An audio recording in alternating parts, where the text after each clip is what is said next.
Welcome, folks. My name is James. And I'm Brian Argolava. This is the show Pick Brian's Brain, and today we're having a psychology segment. In the psychology segment, we talk about one of the greatest minds in psychology history and his popular theory. Can you be a little more specific? This will be a segment on Abraham Maslow's idea of hierarchy of needs. What can you tell me about him before we go into his theory? He was born to immigrants. He lived in the slums of Brooklyn, New York. Okay. He was also a rather antisocial teenager with low self-esteem. Is it just me or is that a common trait for geniuses? Ah, how clever of you to notice. Sarcasm? Not really. Another interesting and odd aspect of his life is the fact that he fell in love with his cousin. I mean, as long as he did not act on it, it's not that bad. Then there's the thing. They got married. Had 2 kids. Daughters, to be more specific. That's the absolute truth. Isn't it? Enough of his weird experiences. Tell me about his studies. Alright, well, he worked with Harry Harlow. Who's that? You know, the monkey guy. No, actually, I don't know about the monkey guy. Yes, you do. He did his experiments with monkeys and their emotional connections. Great, but how does that come into play with my buddy Abe? Ah, that was how your buddy Abe came to fall in love with psychology. Really? Do tell. Well, at first, Abe did not study psychology. Really? Yes, sir. He studied law in an effort to please his father. Wow, kind of ironic. That he had daddy issues. How so?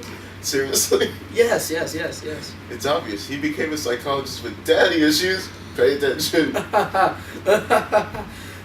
Now back to your explanation. He eventually got his degree but kept going to school. I know the odd part about him. He worked for a couple more years and then eventually fell to a heart attack. Sad, but could you tell me about his theory? Oh yes, I almost forgot. Close call. His theory was that our needs as humans. What do you mean? He focused on what we as humans crave. And what do we crave? Well, based on him, we have 5 basic levels. Which are? Psychological, safety, social, esteem, and finally our need to be self-actualized. Could you give me a description of each?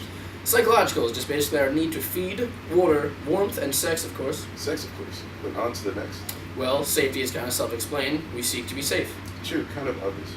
Then, social aspect. We crave relationships, friendships, family bonds, whether platonic or romantic. Ha! My guard says just geniuses. Then esteem. It's pretty much saying we seek to have prestige in a society. Achievements. That does make sense. Finally, the need for self-actualization, meaning we crave to be fulfilled with our actions, doings, and experiences. Wow, now I see why he seems so impressive. This work is gold. Yeah, I would not say gold. Yeah, but then it was probably worth talking about. Exactly. Well, that's all the time we have for today, folks. Catch us next time when we talk about my life, which I would hope would impress you.